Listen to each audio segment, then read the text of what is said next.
Hello again, everybody. Welcome back to another video from Soma Yoga. This time we're going to be looking at 3 poses, all of them standing poses. The first one is going to be Uttānāsana, which is standing forward fold. The second one is going to be Ardha Uttānāsana, which is half standing forward fold. And the third one is going to be Prasārita Pādottānāsana, which is wide leg standing forward bending pose. So those are going to be the 3 that we're going to examine in this video. So Gabby, would you like to face me, feet together? And when you have your feet together in the full pose, you can either have your heels together touching, or you can have a little gap between the heels. It depends what feels more comfortable for you. It's largely based on your hip structure.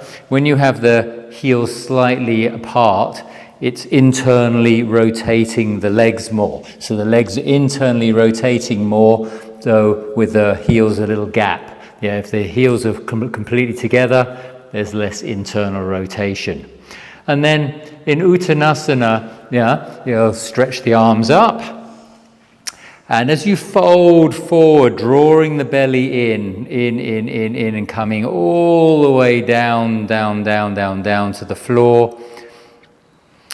And you'll notice, Gabby's obviously very flexible, so she can bring her hands basically in line with her feet, with the hands flat down on the floor. Many people are not going to get down that deep, and we'll be talking about that in modifications, yeah? So, a couple of things to focus on here.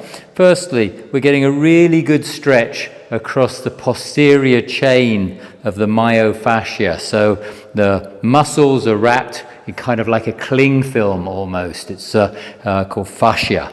And this myofascial chain, the posterior chain, it runs all the way under the foot, up the back of the calf, back of the leg, round the glute, along the back, mid-back, upper back, even into the back of the neck, yeah? And you're getting a nice stretch in this pose all the way along that posterior chain.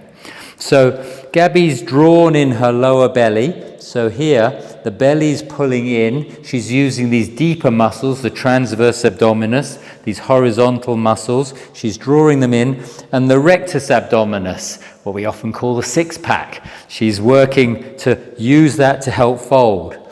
And then the hip flexor muscles, so we're flexing the hips here, yeah, we're folding forward. So again, the psoas muscle as a hip flexor, the pectineus, a very small muscle, one of the adductor muscles, acts as a hip flexor. The rectus femoris, remember that's one of the 4 quadricep muscles that runs over both the hip and the knee.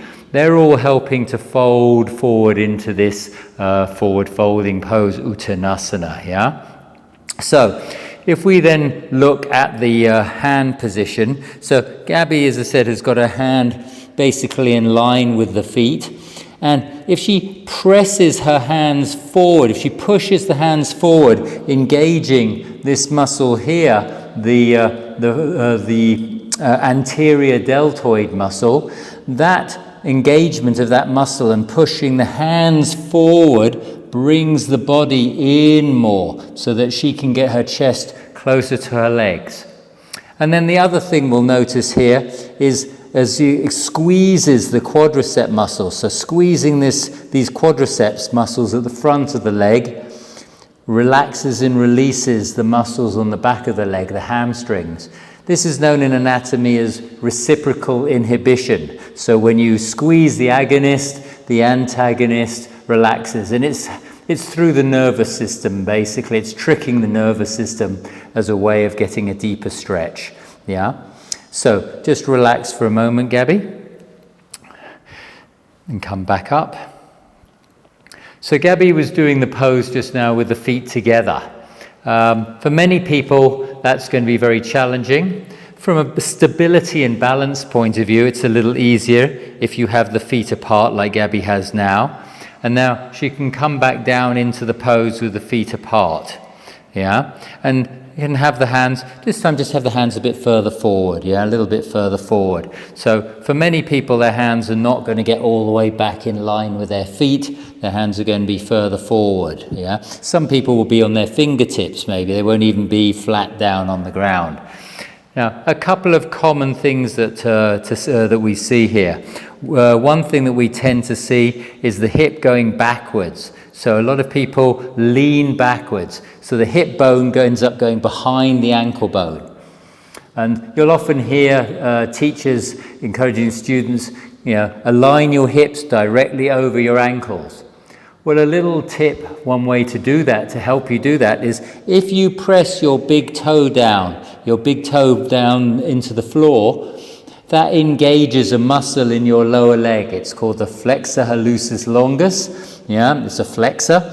And that pressing down of the big toe, engaging that muscle, brings your tibia, your shin bone, brings it forward. And when that bone comes forward, it brings the femur bone, the main bone in your upper leg, or the only bone in your upper leg. It brings that forward. So then your hip is more in line, nicely in a vertical line with your ankle. So that's one of the things to think about. The second thing, modification, again, I would say, is that if you're very stiff, so imagine you were very stiff, Gabby. There's a stiff Gabby for you. And now you can see here that her sacrum is pointing upwards, and it's the upper back that's rounding to try and get her hands down to the floor. But she's, so she's struggling there. Now, this just puts a lot of pressure into the lower back. We want the sacrum, we don't want it pointing upwards. We want it to point down. So the best way is to put a bend into the knees. And if we put a bend into the knees, you can see the change of the angle here. So the sacrum was pointing upwards, and then it's now pointing down.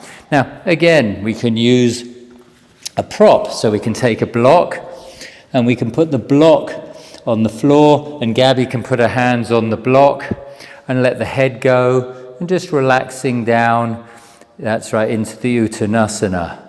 So, and again, if you're not able to go so deep, so you maybe have your arms a bit straighter, and you'll only be coming to about here, say, with the knees bent, and keeping the knees directly over the ankles. So avoid that knees falling in, the syndrome, valgus knee. We want to keep the knees in line with the ankles, and that's, again, a modification for Uttānāsana. So now let's take a look at Ardha Uttānāsana. So that's the half standing fold, and it's going to be a slightly different position. So if you come and face me, and we'll keep the feet hip distance apart for this pose, and raise the arms up to the sky.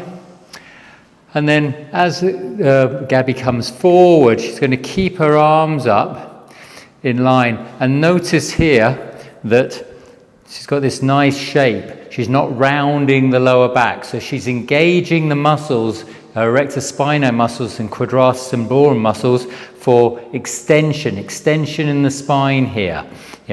Then also the rhomboids in between the shoulder blades, they're working to retract the scapula, squeezing the scapula together. And then finally, we've also got the lower traps, keeping those shoulders away from the ears, so her neck's nice and long. Notice her head is in one nice straight line. She's looking at a point underneath her eyes towards the floor. And then the arms, deltoid muscles, all three heads of the deltoids working hard to keep the arms up in line with her ears, And you'll notice in this pose that the hips have to go back a little bit compared to Uttānāsana to counteract the weight of the torso, and the arms. Now, for some people, they're not going to have the strength in these muscles here, the rhomboids and the lower traps. They're not going to have the strength there to be able to hold this position, the retraction of the scapula, and it's going to open up and look a little like that. If that's you, then we need to do preparatory muscle work to strengthen this whole area, Other people are going to have a problem of their chest is very tight, pulls their shoulders forward, or they're finding it very, very difficult with straight legs. They've got tight hamstrings, tight glutes, and they're finding it difficult to keep the lower back in. So, if we look at the lower back first, if you bend the knees, it's going to be much easier to get this position, yeah? So that's the first thing, to bend those knees, and now we can get that nice extension here, yeah? And it's a lot easier with knees bent. Then the second thing is, if you're tight in the shoulders, then you can bring the arms and just rest the hands on the legs. Yeah, you don't have to on the shins, and just working still to squeeze the rhomboids. So I like to imagine like I had a pencil or something in between my shoulder blades, so I'm pulling the shoulder blades towards each other, yeah, in that nice position there. So this is again a modification with the hands on the shins, either legs straight or legs bent. And again, remembering if you bend the knees, don't let the knees fall inwards. Keep the knees in line with your ankles. And come back up. So the last pose in this video is Prasārita Pādottānāsana, a wide stance forward fold. And it shares many of the same ingredients as Uttānāsana, but again with a few little differences. So Gabby, would you like to take a wide stance? So the first thing you'll notice is that Gabby's feet are parallel, yeah, pointing forward. So she's using the tibialis anterior muscle in her lower leg in order to turn the feet in, but keeping them fully grounded. So we're not falling onto the insides of the feet, yeah. So we're not doing that eversion, we're keeping the foot grounded fully, yeah. And how wide should the feet be? Well, that depends how long your legs are compared to your trunk. So for someone like me, I have very long legs relative to my trunk. I've got quite a short trunk, so I need to have my legs wider apart. If it was the other way round, if my trunk is very long and I tend to have short legs, then actually my stance is going to need to be narrower, because as you'll see in a moment when Gabby comes down, you're going to be bringing your head down towards the floor, and for more flexible students, their head will be touching the floor, but we don't want it pressing into the floor. So if your head is literally pressing to the floor and you kind of need to dig a hole in order to get further down, that's telling you that your feet are actually too close together. Gabby's going to fold forward now into the pose, bring her hands down. And she's going to find the right distance of her feet so that her head lightly touches the floor. The top of her head is lightly touching the floor. Now, if her head was pressing into the floor, yeah, then that's saying that her legs are too wide apart. She would need to bring her legs in closer in order to the head just to lightly touch the floor. So that's for her body proportions. And of course, the reverse is true as well. So again, the posterior chain here is being worked just as it was before. The adductor muscles, the muscles on the inside of the upper leg, those muscles here, just as we were in Uttānāsana, they're engaged, they're working, but here they're working in a more lengthened state because they're being stretched, but they're still squeezing into the midline. So Gabby's still working. These muscles here, I can feel they're firing up as she pulls her feet isometrically towards each other, yeah? The other thing, again, same as with Uttānāsana, there's a tendency for some people to lean backwards and allow the hips to go back too much. So by pressing that big toe mound down, engaging that muscle that runs under the big toe and up the lower leg, the flexor hallucis longus, that's going to bring the hips forward so our hips are in line with our ankles, yeah? Then if we look at the hand position, Gabby, the heel of Gabby's hands lines up pretty much with the heel of the foot, with the elbows pulling into the center line. So this is a pose where one can actually go up into a tripod headstand from this pose. So we want to keep the elbow above the wrist. So the elbow above the wrist with the fingers spread. Now, for many people, again, if they're not going to have this level of flexibility where they're even going to be able to reach the floor, so come up a little higher. So for many people, you can bend the arms. Their hands are going to be further forward, and they're going to let the head drop and come up a little more. They may be there, and they can't get any lower than that. And that's fine. You keep working on that. Now, if you're very tight, let's come up even more and round the back. Yeah. Then, if you're finding again that the sacrum is pointing upwards and you're really struggling to come down, then we can use our trusty block to be able to bring that lower back in more, bending the arms, letting the head come down. And we can also bend the knees, so a little bend in the knees here to help come down into the pose. That's it. So bending the knees, pulling the belly in. And in that position there, you'll find you'll be able to go a little bit lower than you could go before with the legs straight. Yeah. So that's Prasārita Pādottānāsana. Very similar in many ways to Uttānāsana, but with more emphasis on the adductor muscles. Most people, if they can't get very deep, I mean, obviously Gabby can go into a very deep position. Most people who can't get very deep, it's usually either because their hamstring muscles at the back of the leg or their adductor muscles on the inside of the upper leg are tight. Or most likely, both are tight. And if you have tight hamstrings and tight adductors, this is going to be a challenging pose. So that's why we bend the knees and we use the props to help us. And eventually, we look to get down into that full pose that Gabby was showing just a moment ago. Thank you very much. Come on up. So in this Soma Yoga video, we've looked at 3 different poses. We've looked at the forward fold, Uttānāsana. We've looked at the half forward fold, Ardha Uttānāsana. And we've looked at the wide stance forward fold, Prasārita Pādottānāsana.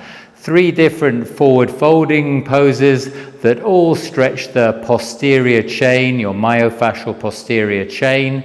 Wonderful poses to practice to improve your flexibility and mobility in the spine and working into the hamstrings, the glutes. So we're getting a nice stretch all the way through the back of the body. And we're going to continue with some more standing poses in our next video. Come join us.